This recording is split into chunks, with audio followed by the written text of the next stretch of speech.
You have cancer. 3 words that change a life forever. We would like to offer another 3 words. Be an overcomer. Welcome to the 1% Podcast, where our conversations with other cancer warriors, survivors, and caregivers allows us to give you that extra boost you need to face your challenge head on, live life from a new perspective, and forge a path that keeps you moving free and clear. Now, welcome your host and cancer survivor, Truett Taylor.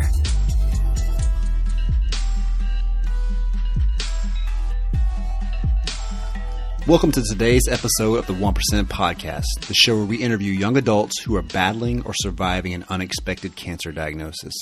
You are not alone, and I promise, by consuming today's content, your soul will be fed with the hope, courage, and inspiration you need to keep fighting for today.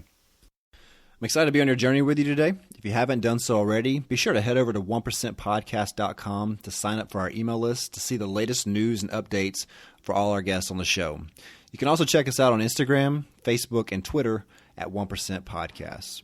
If you want to join in on some of our discussions, please join our Facebook group, the 1% Podcasts. To contact me directly for content, questions, or booking events, you can email me at info@1percentpodcast.com. What's going on, everybody? Welcome to episode 27 of the 1% Podcast. I want to talk to you guys a little bit about fear today before we get into the episode. So I was listening to a great show yesterday with Lewis Howes, and he was interviewing Charlemagne the God, and he was talking about his life and all the things he's overcome, the fear, anxiety, mental health issues he's had in the past. And it really got me to thinking about the different types of fear. So I believe there's 3 types of fear that most of us face each day. Number 1 would be the fear of failure.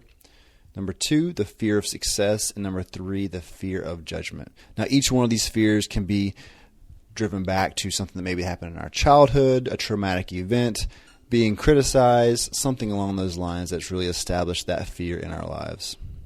Charlemagne gave a great quote, or an acronym actually. He said fear can be 2 things. It can stand for fear everything and run, or face everything and rise, which I thought was really great. So my question is to everyone today, what are you afraid of? Are you afraid to fail? Are you afraid to be successful? Are you afraid of people judging you?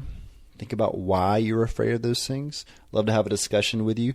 You can email me at info@1percentpodcast, or take a screenshot of the podcast and tag me on Facebook, Instagram, or Twitter, and I'd love to have a discussion with you. So let's dig into my interview with Miss Erica Nowell. Erica Nowell was diagnosed with Ewing sarcoma when she was 17 years old. She tells the story of how she was listening to the Rascal Flatts song about the girl going to prom bald, and she thought, wow, wouldn't that be a crazy story? And that turned out to be her a couple of months later. The great thing about Erica now is, number 1, is she's cancer-free, and number 2 is Erica's actually an advanced practice nurse practitioner at MD Anderson Hospital in Houston, Texas. So today's episode, you're going to get the perspective of a patient to a provider. So enjoy. Hey, Erica, how are you doing today? Good. How are you, Truett? I'm good. I'm excited to talk to you. I remember the first time I met you several weeks ago at MD Anderson, and just after our conversation, and I don't know if you saw my eyes light up, I was like, oh my gosh, she's going to be the perfect guest on the show, just after hearing your story. So I'm excited to have you part of the 1% Podcast today. Why don't you tell all of our listeners a little bit about yourself? So my name is Erica Nowell. I'm originally from Katy, Texas, so a Katyite, and I am a Ewing sarcoma survivor, a past caregiver, and current sarcoma provider. And I was diagnosed with Ewing sarcoma at the age of 17, was treated up until I turned 18. A lot of people probably don't even know what Ewing sarcoma is, so I'll just let you know that it's a rare tumor found in the soft tissue or bone. Primarily happens in kids or teenagers, which explains my situation of being diagnosed at the age of 17. Now I'm a nurse practitioner for the Sarcoma Medical Oncology Group at MD Anderson Cancer Center in Houston, Texas, which is where I was treated for my sarcoma. So you check all the boxes. You were a warrior, you're a survivor, you've been a caregiver, and now you're a provider for sarcoma. That's what a wild story. Every time I go back and read about your story, it makes me think of, somebody who is just absolutely doing their calling in life. I know it's not something you expected, and if you could have picked, you probably wouldn't have went through sarcoma cancer at 17 years old. But look where you are now. I think that's amazing. Why don't you tell everybody, why do you feel like it's important to share your story? I know you've done it several times and you do it probably on a daily basis, but for everyone listening out there now, that maybe they're sitting in the chair getting chemo or on the way to chemo, or maybe it's someone who just doesn't know how to talk to someone with cancer. Why do you feel like it's important for you to share your story? So typically I like sharing my story. It's never been a issue or a problem for me. Some people, after they go through cancer, they tend to try to forget about that part of their life. But now that I work in sarcoma, I feel it's important to share my story to patients just so I can provide them hope with their cancer diagnosis. A lot of times when you Google sarcoma, you see all the terrible things about it. So especially in my field of work, I think it's important to let them know that it's not a guaranteed death sentence, and that, there are plenty of survivors out there with sarcoma, and cancer is also one of those things that you can either choose to make it a burden in your life and bring you down, or you can look at it from a viewpoint of this is positive and it's allowed me to be grateful for every day that we are here living on earth, and cherish each moment and feel grateful for your family. So it's all about how you view it. And I feel like patients forget that when they first hear that, cancer diagnosis. Yeah. What do you think makes them switch, that makes you go from, I'm going to die, this is the worst thing in my life, I'm so shocked, all the way into kind of seeing the positive sides of cancer, which if you're listening right now and you just got diagnosed, you're probably thinking like, these guys are crazy. There's nothing great that can come from this. But almost everybody I talk to on the other end does see things a lot differently. What do you think helps make people, I guess, switch or take that transition? I think when anyone's pushed to their limit in any situation and they come out on the other side, they really sit back and look like, oh, from a far away, you didn't think that was ever going to be possible. But once you get through it, you look back and say, well, it really wasn't that bad. And let's see what I can do to, go through the next cycle or get through the next step of this treatment. So I always tell patients that half the battle is mental, because if you start thinking like, this is terrible, I'm never going to make it through, I feel like those are the patients that have the worst symptoms, worst side effects, because it's all in their head. And so I don't necessarily know a easy way to answer of what makes that switch. I think it's just how you do under pressure and when you're pushed to your absolute limit where you think that there's no way to get through it, but then you always end up getting through it. Do you feel like the body can kind of manifest things a little more? Let's say if you have that mindset where it's going to be the worst thing and you're going to be down, do you feel like your body can kind of manifest that a little bit as people go through treatment? Oh, absolutely.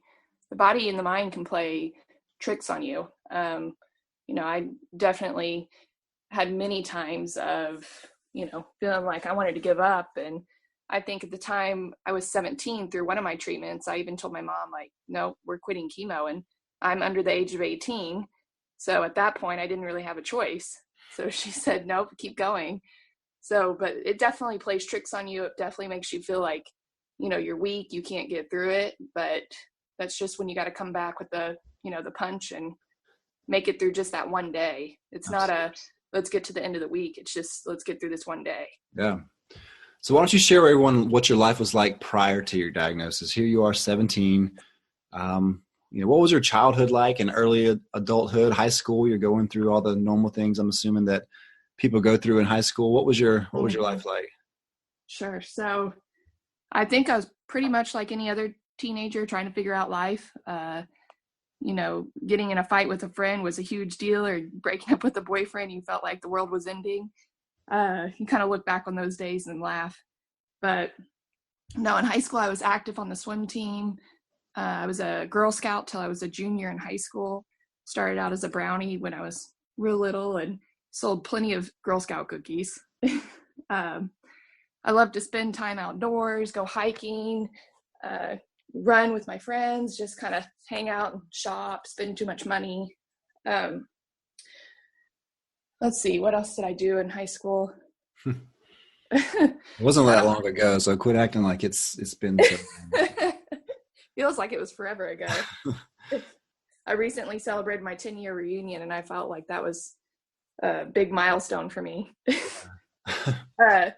No, but probably growing up, I think I experienced a lot of trials and tribulations that other kids maybe not have had that experience. I grew up, my parents divorced when I was a freshman in high school.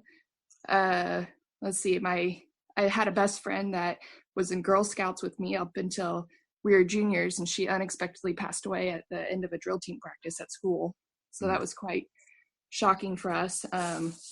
Right after that, my mom had remarried to my stepfather, and about a month after they were married, he was diagnosed with renal cell carcinoma. So I helped, I mentioned earlier that I was a past caregiver, and so I helped take care of him up until his last days. During that time, that's when I was also diagnosed with sarcoma. So my mom kind of went through it rough because she was an oncology nurse across the street at St. Luke's. And so she would work her shifts and then come visit us. My stepfather and I were at 3 floors apart. Sorry, it's always emotional to talk about him. Absolutely. I also have a brother who served 2 tours in Iraq, and he was on his second tour whenever I was diagnosed, and he was close to the end of his tour, so we decided to keep it a secret just so we wouldn't distract him while he was in Iraq. So he came home, and it was quite a shock to tell him that we had to go to the hospital, and he didn't really know what we were talking about, and we broke the news to him. So I kind of, I think I experienced a lot in my high school years and was forced to grow up and kind of make some tough decisions at a young age. Yeah. I can only imagine, life is, again, if you're only 17, you're trying to process, just like you said, fighting with somebody is a big deal then, not to mention, all of a sudden you're sick, you see your stepfather going through the thing, and then you have to see your mom trying to like juggle both of that and work as well too. So that's one of those things where, again, you're definitely outside your comfort zone, and you're getting forced to cope, I would say, with a lot of things all at one time, yourself, your other people, and then worrying about the people that are actually worrying about you. That was one thing that was big on me as well too. Tell us what it was like to hear that news. Were you diagnosed with cancer before or after your stepfather was? After. So, not too long after he got the news, you got the news as well too. Do you remember that day and what was said to you? Absolutely. So that day is, a day that I don't think I could ever forget. So it was 2 days after Christmas. So December 27th, we're coming up on the anniversary. I had been hanging out at a friend's house. Earlier in the day, I had gone to visit. I mentioned earlier that I had a best friend that passed away when we were in high school. Her birthday is December 27th. So I had been at the cemetery with her parents earlier that day. And there was a song by Rascal Flatts that came on that talked about, I can't remember the name of the song anymore, but, it talked about a girl who was in high school that had cancer, and she got asked to the prom and went to the prom bald. And I just thought, oh, that's an odd song. Yeah. And, a couple weeks before that, I was sitting in anatomy class and I felt this lump on the back of my neck. And I remember telling my friend, like, oh, this is weird. I wonder what that is. And so, I just told my friend Sarah, who had passed away, I told her mom, wouldn't this be so strange if this was me? And she said, oh, if it was something bad, the doctors would have called you by now. I was like, yeah, you're right. So I then went to a friend's house and was hanging out, and my mom came and she tells me I need to come home so we can discuss some things. Now, when you're 17 and your parents say you need to come home so we can discuss things, you think, oh, shoot, what did I do? Did I do something to get in trouble? So I was trying to play back in my head, like, what did I do today that would have gotten me in trouble? So she sounded a little odd on the phone. So I came home. I saw multiple cars parked outside our house. I walked in. I was greeted by my Uncle Bob, who's an Episcopal priest. He lives in Oklahoma right now, but he had gone through cancer. He had melanoma. I was also greeted by my mom's best friend, Brenda, who was battling cancer. And then my stepfather was there, and he was already battling cancer. So it was kind of an odd group of people to come to the house. So I just thought, oh, this is odd. So I just went straight into my room, kind of started working on homework. My mom quickly knocked on the door and said, can you come out here? I asked her, did I do something wrong? And she said, no, we just want to talk to you. So I went out to the back living room, and they kind of had, it was almost like an intervention was set up. Yeah, so I was thinking like intervention cancer. I know. It was kind of odd. They had these chairs set up in a circle, and I can only imagine looking back. My mom probably had no clue how to break the news to me. Yeah. But no, I mean, I sat there in a chair, and she said, well, Dr. Bressler called, and Dr. Bressler was the plastic surgeon who removed this lump off the back of my neck. Excuse me. I said, oh, okay. So then she proceeded to say, well, your pathology came back from the cyst that they removed from your neck. I was like, okay. I kind of shrugged my shoulders like any typical teenager of who cares? And then she told me that, he said you have a Ewing sarcoma. And I immediately thought, what the heck is Ewing sarcoma? And so she said, it's cancer. I was like, oh, people, when you hear specific subtypes of cancer, you don't really know what they're talking about. Then when you hear the word cancer, you immediately think, oh, shoot, this is a death sentence. Right. So especially because at that time in my life, I was surrounded by cancer. So I just said, okay. And I don't really know what else I said at that moment. I remember just sitting there, and then, my uncle, my stepfather coming and hugging me. And then I think I went outside to the driveway, and I called my best friend at that time. And I told her, can you come by the house? And I told her over the phone, like just nonchalantly, my mom says I have cancer. So she showed up at the driveway 5 minutes later carrying 2 things of Yoo-hoo. Why she came over with Yoo-hoo, I have no clue. But I think she thought that was a way to lighten the mood. So she came over, we kind of talked in the driveway for a while. And then I remember going back inside. My mom said, well, it's Christmas break at this point. So she said, you have an appointment at MD Anderson tomorrow morning at 8 a.m. And she said, you're supposed to meet a Dr. Benjamin who specializes in this type of cancer. And you don't have an appointment, but the plastic surgeon knows him, and he told you to just come at 8 a.m. And so I said, okay. And I didn't sleep at all that night. I just laid in my bed thinking, is it all over my body? Is it just in my neck? Am I going to die? Do I have to finish school? And so the next morning we woke up, and, we live out in Katy, so the med center is about an hour from us. So we just drove and got there at 8 a.m. and met with Dr. Benjamin, and we started chemo on January 1st. Oh, Happy New Year. Right.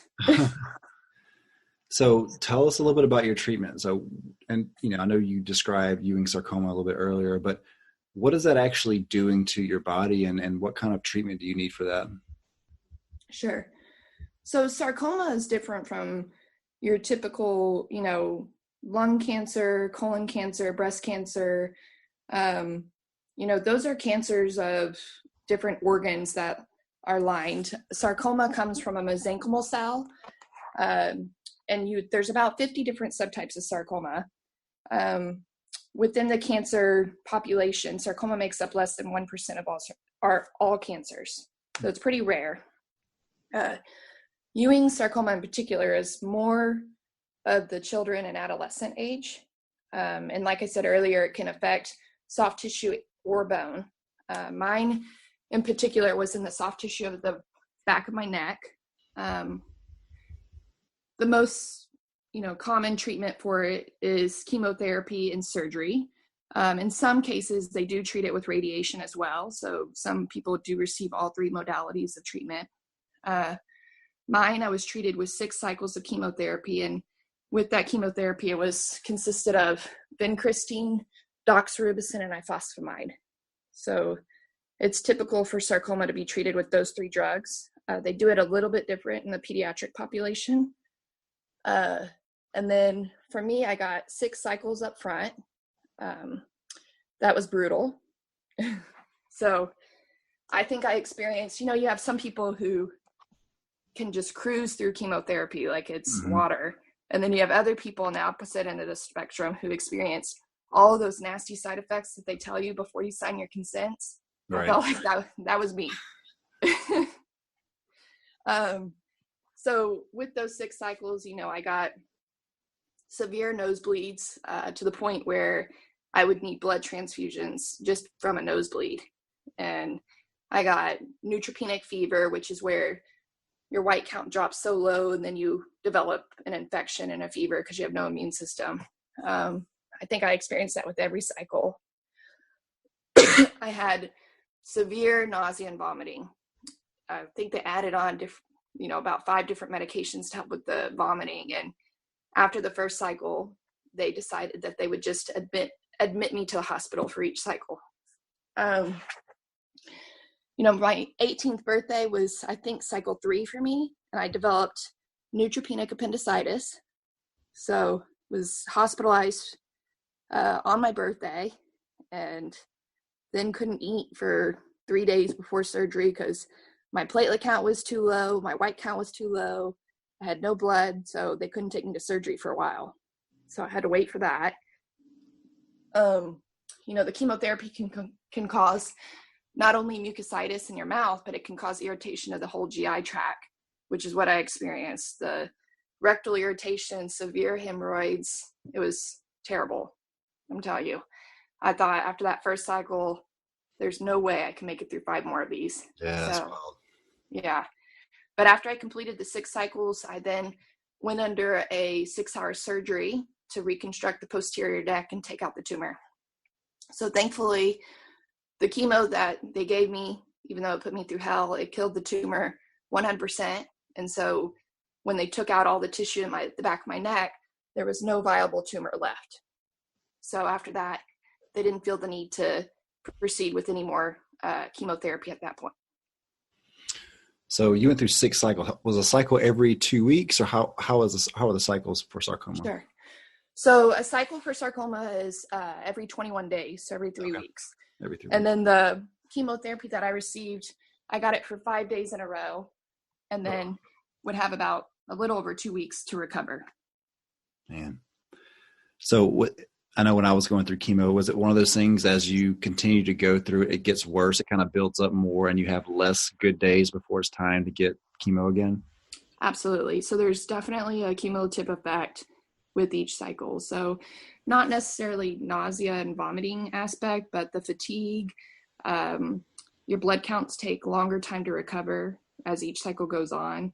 A lot of patients will have delays in their treatments just because by the time they get to cycle 6, their counts are not ready to proceed with the next cycle. And really, not only the fatigue, but the mental aspect of it goes by so slow. I mean, you can almost count the drips as it goes in you, and you feel like the world is never turning. Yeah. So you mentioned something earlier about the Rascal Flatts song. Did you lose all your hair? I did. So doxorubicin and ifosfamide will cause you to lose your hair. I did go to prom bald, and so that song did ring true, which is kind of weird thinking back. It was almost like a premonition for me. Yeah. I lost all my hair. The nice thing was, being a female, you don't have to shave your legs at all. All the hair comes out. So, but not only do you lose the hair on the top of your head, but you lose your eyebrows, your eyelashes, oftentimes, which I didn't think of it when I was a patient, but now I'm able to tell patients that, you lose your eyelashes, which protects dust and debris from getting in our eyes. Mm-hmm. So patients will come in about cycle 2 and say, my eyes won't stop watering.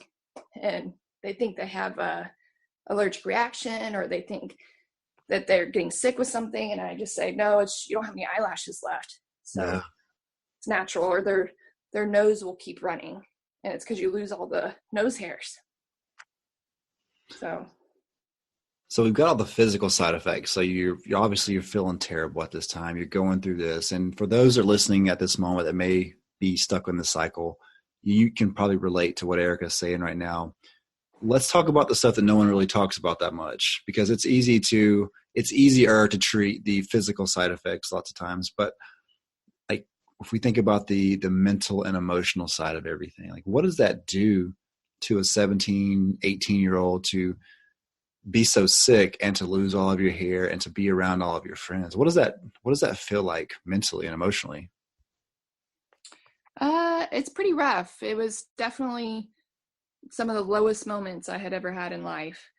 They don't prepare you for the mental aspect.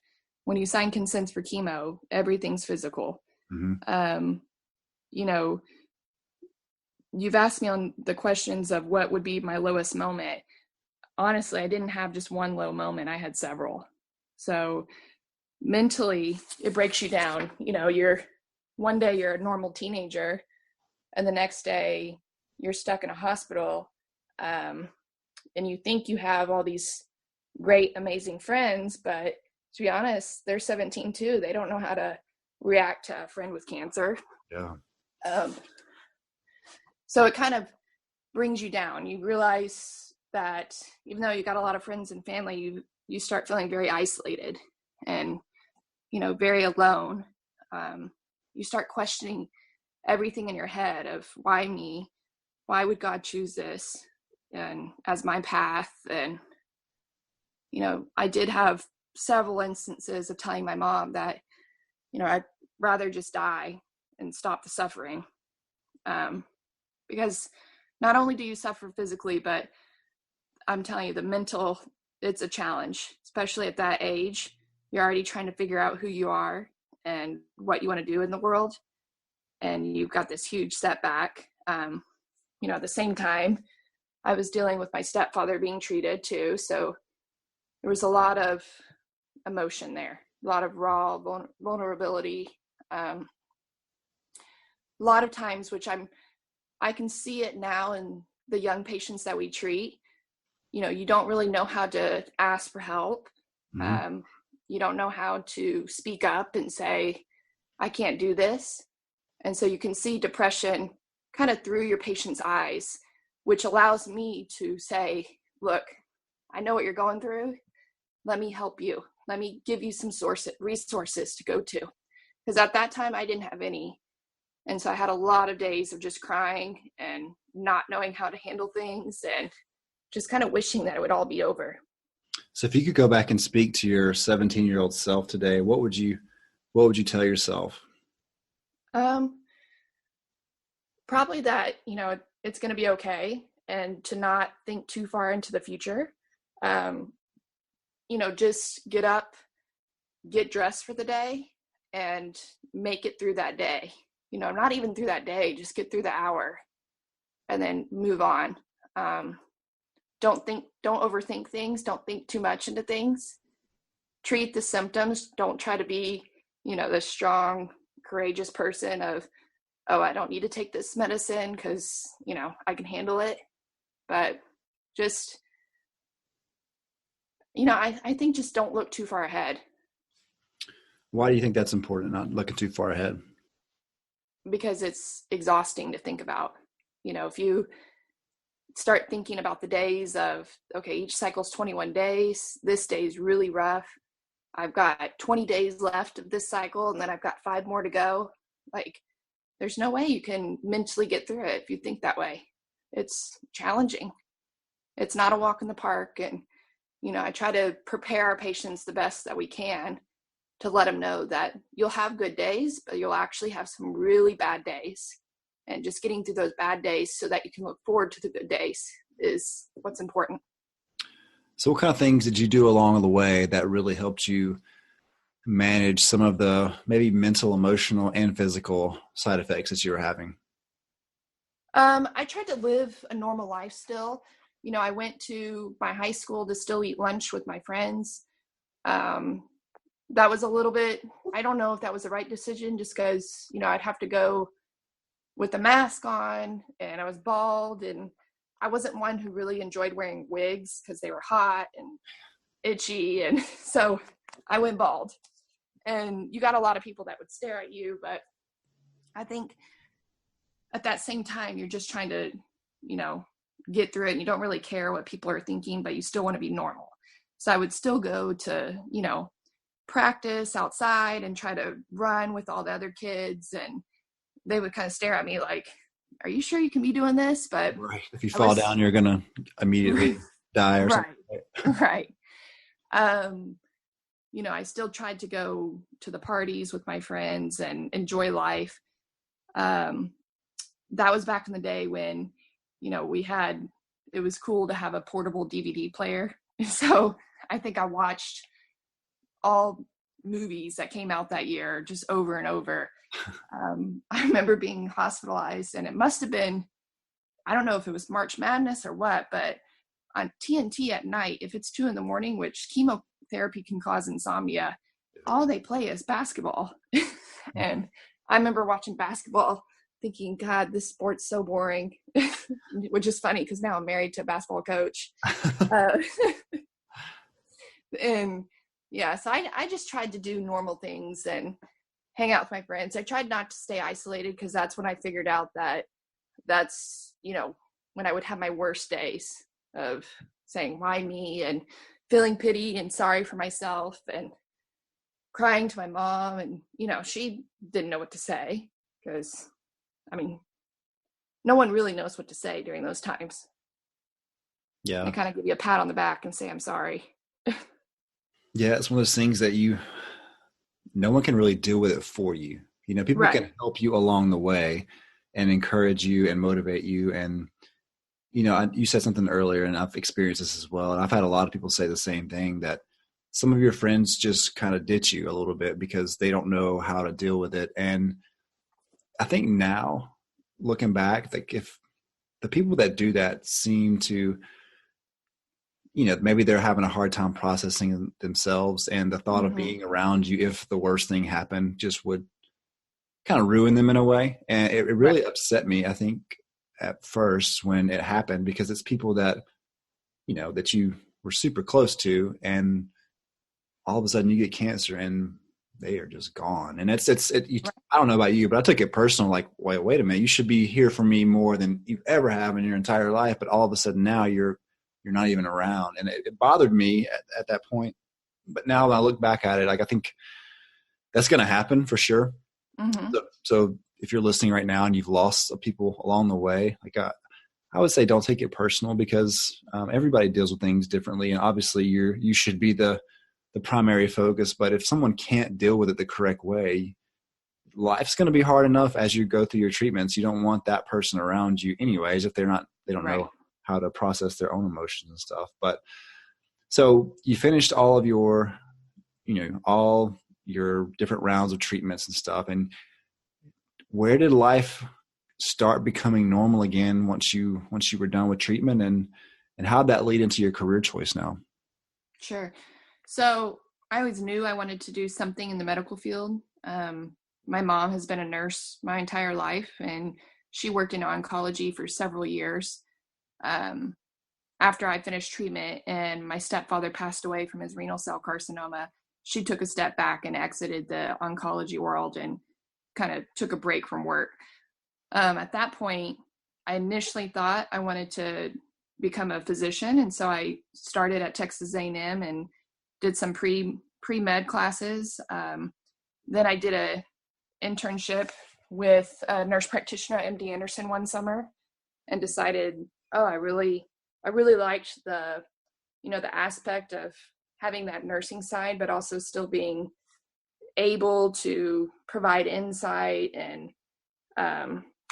it's kind of a midway between a nurse and a physician. So I just really enjoyed that. So I switched my major to nursing. A&M didn't have a nursing program at that time, so I transferred to UT and then completed my nursing degree there. To backtrack a little bit, you said, when did life feel normal again? Mm-hmm. Well, life never really felt normal again. It just kind of changed direction. So I know, I mentioned I went to my high school prom bald, and I still had the scabs on my chest from them pulling my central line out. And I went to prom probably 2 days after that. So, and then after my surgery, I waited a few weeks, and then I took a month-long vacation with 3 of my girlfriends to Europe.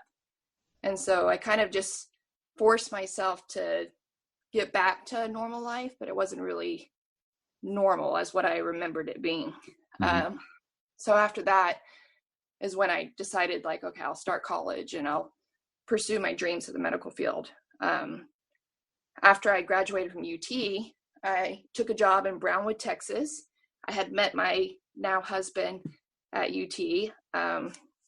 He's an only child, and he grew up in Brownwood, Texas. So he decided, well, should we move here and I can be closer to family and start our careers here? And I said, sure, why not? So I kind of, after going through cancer, you kind of take each decision, I feel like, a little bit lighter than a lot of other people that might have probably thought more about that. And said, well, where's Brownwood, Texas? So I just said, sure, let's pack up the car and go. So I worked there in the ICU in the emergency room for a few years. That's where I completed graduate school at Texas Tech.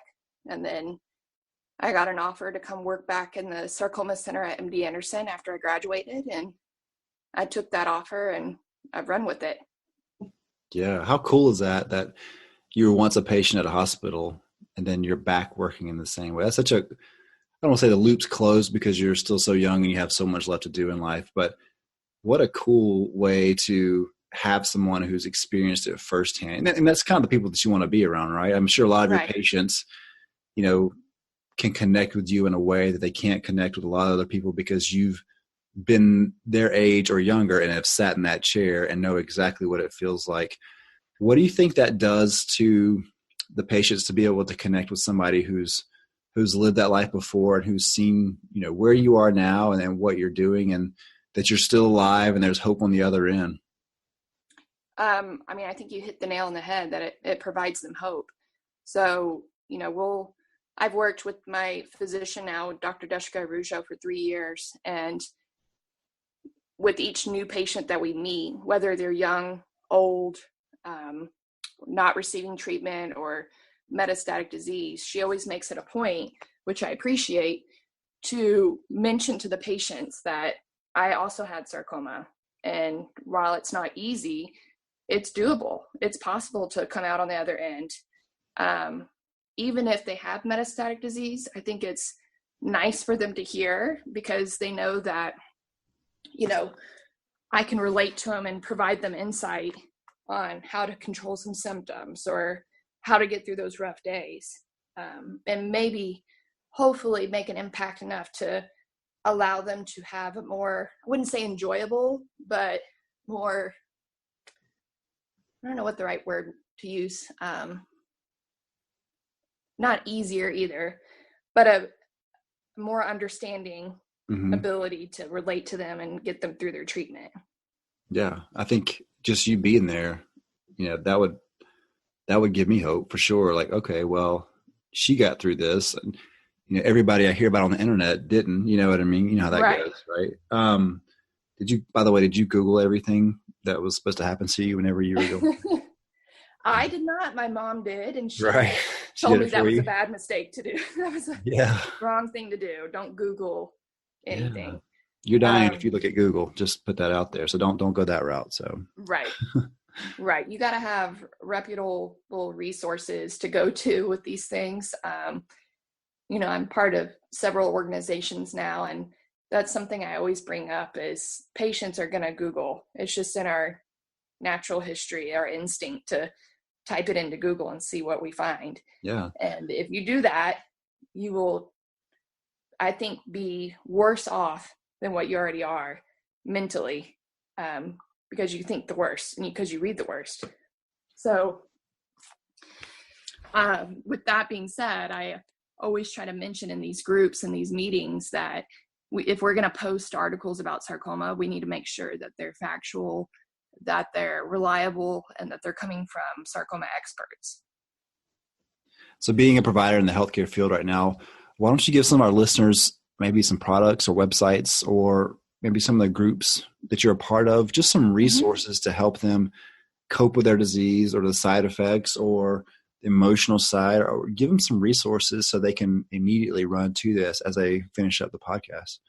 Sure. So different things that I found just throughout the years. When I was a patient, I didn't really know about any of these. So it's nice to kind of look back and give patients guidance on these resources. There's a group in Houston called CANCARE, and they match you with a mentor who has been through either your same chemo treatment or is at your same age and can provide you with support and guidance through your treatment. Not necessarily medical advice, but they can help you, just have someone to talk to on the phone and say, did you experience this, or how did you handle it? There's also a group in Houston called A Shelter for Cancer Families. They've been a huge support to me. I first met their president, Missy Bellinger, right after I finished treatment. And since then, we've become very close friends, and she and her organization are excellent in kind of giving patients that hope and encouragement that they need. Mm-hmm. They post very reliable articles about up-to-date information on sarcoma and new treatments that are out there. They also give kind of support and housing to patients who come from out of town. They make it seem like, the whole family's taken care of. Mm-hmm. And they do it at no cost to the patient, which is nice. They also make sure that they celebrate every holiday with you, every birthday, every occasion, so that you don't feel like you're missing out on those things. Another organization that's good to turn to if you want some mental empowerment is Fabi Powell's Keep Going, the Josh Powell Foundation. I met Fabi and her husband at MD Anderson a while back, and since her husband's passing, she has really done amazing things to kind of get patients in the right mindset to get through these treatments. So she's amazing. We also have the Sarcoma Patient Assistance Group at MD Anderson. It's a group of healthcare providers and patients with sarcoma that raise money and tangible support funds for patients with sarcoma at MD Anderson. Losing my breath. We also, I'm part of that organization as well, and we post reliable resources with sarcoma up-to-date treatments from the latest, connective tissue oncology society meetings, any phase 1 clinical trials that are going on, different inspiring stories that MD Anderson will post. We'll share them through our site. So there's lots of resources out there. It's just finding which ones are going to actually be helpful. Yeah, absolutely. I think that's amazing that you're part of so many different things now. You see the benefit in different types of resources, because depending on where you're at in your journey, you may need certain things over others. And just a thought that I had while you were talking, this podcast, being able to share like real life, authentic, raw stories of people who've experienced cancer, whether you're battling or, surviving cancer so many years later. What do you feel like, how do you feel like the power of storytelling or listening to someone share their story like you're doing right now really helps the people that are going through the journey, whether it's the survivor side, the caregiver side, or even the provider side? I think it's huge. I mean, when I was going through it, this didn't exist. There wasn't a podcast to tell you about other people that have been through what you're going through. And so to be able to listen to it, I can only imagine that patients who are going through it right now can listen to this and say, okay, there's another side to the story. This is not the end for me. And look at these amazing things that can come from having cancer. I mean, I would not be sitting here today if I hadn't gone through sarcoma. So I've listened to other people's stories. Nicole Bodie, mm-hmm. Super inspiring podcast that you did on her. And I just think, wow, cancer can bring out the best of people if you allow it. And I think that's what this podcast does. And it shows patients that are going through it right now that, it's hard, but you can get through it and you can have a totally different life and things can be very enjoyable and it's just about how you view it and the support that you get from it. Yeah. One of the last questions I like to ask people is, and I just had this conversation earlier, is, what's the good thing or the best thing that cancer has done for your life? There's not just one good thing that it's done for me. My diagnosis showed me a path that I wanted to take in life, not only in my career, but with how I lead a family and how I cherish every day. It brought me closer to my spirituality. It's allowed me to look at my children and just be so thankful for them. It gives you a totally different viewpoint. And then career-wise, it just showed me that I went through what I went through so that I can help other people. Even if I didn't work in sarcoma, I still have this desire to just help someone who's going through a rough time. And so I think it just shows you that, there's not one good thing that can come from having cancer. You can allow it to multiply and have, endless opportunities. Yeah, you saying that kind of reminds me of something. It's, what was meant to take you out or meant for evil for you, to harm you, has done nothing but got you on the right path and helped you and is impacting so many other people now. And, I really appreciate you, taking time out of your busy schedule and to talk about this, to share your story with people. Again, as soon as we met, I was like, oh my gosh, she's going to be perfect to talk to. Because not only because you had a great story, because there's a lot of great stories out there, but your passion, your drive behind it. When you speak to someone who is on their path in life, and it's hard to figure that out, so you have to try a bunch of things. And somebody ever asked me that, tells me that they're not good at anything. I was like, it's just because you haven't tried enough stuff yet. But like you went the hard way in a way, but going through all the loss and the diagnosis and the treatments and everything, it really put you on a path. So you embraced the cancer in your life, and it didn't become your identity, but it really molded you into the person that you were supposed to be.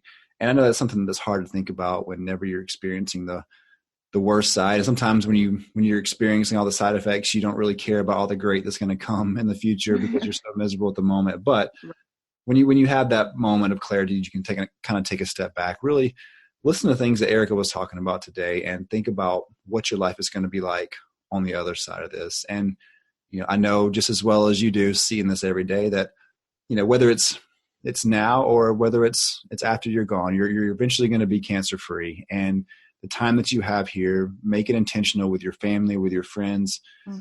Really forgive everybody who's done wrong things to you or abandoned you or whatever, and focus on living an intentional life. And just like you said, that it's made you become a better wife and really concentrate on your children's life now, and helped your career path, really take that same lead from Erica and follow that direction. Because whether you have 2 weeks left or 40, 50, 60, 70, 80 years left in your life, living an intentional life, you'll never regret that. And I think that's amazing. So Erica, thank you for being a guest on the show. How can our listeners connect with you?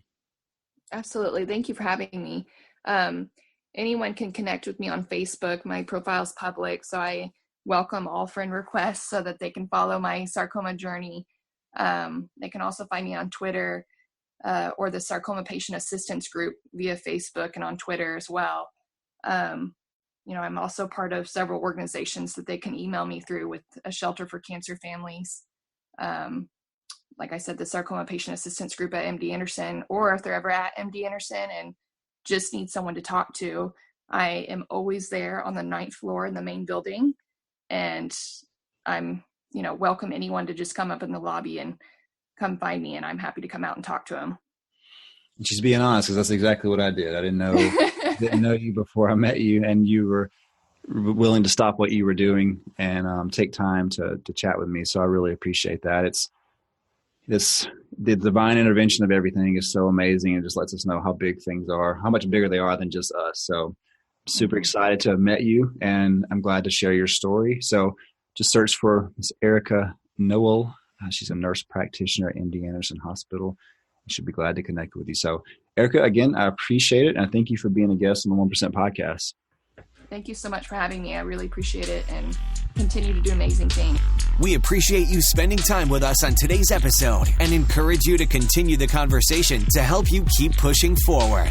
For more resources based on today's episode, as well as ways to recommend a guest and connect to Truett personally, head over to 1%podcast.com. Be sure to join us next time for more stories of inspiration right here with Truett Taylor on the 1% Podcast.